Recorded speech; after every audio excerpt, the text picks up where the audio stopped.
ठाकरे, जी हां, मेरे पिताजी का नाम है बाला साहब ठाकरे, जिन्होंने हिंदुत्व की पहचान दुनिया के कोने कोने तक पहुंचाई। वो बाला साहब ठाकरे का बेटा मैं हूं, उद्धव ठाकरे, जिसने अब शिवसेना की कुर्सी संभाली है।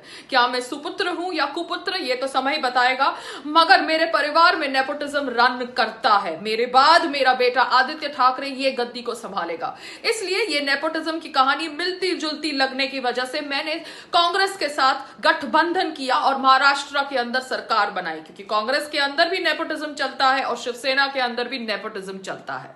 अब मेरे ये राज के बीच में आ गया सुशांत सिंह राजपूत का देहांत का मामला।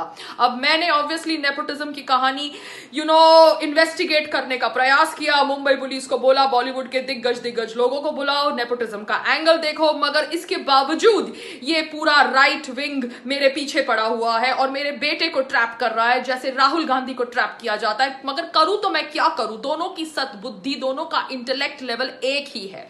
तो एनीवेज, मैं सिर्फ इतना ही कहना चाहता हूं कि सीबीआई इंक्वायरी की मांग को मैं कबूल करूं या ना करूं, इस पे अब कुछ डिस्कशन करने के लिए रहा नहीं गया है, क्योंकि अब सुप्रीम कोर्ट का फैसला आएगा। सुप्रीम कोर्ट के फैसले के अनुसार मुझे चलना पड़ेगा। बस मुझे डर यही है कि मेरे बाद अगर मेरा बेटा ऐसे ही राहुल गांधी को कॉपी करने लगा तो शिवसेना का फ्यूचर तो बर्बाद हो गया। बाला साहब ठाकरे का जो शान आन बान थी वो तो मेरे साथ साथ थोड़ी कम होती गई, मगर मेरे बेटे के बाद तो एकदम ही फिनिश्ड हो जाएगी।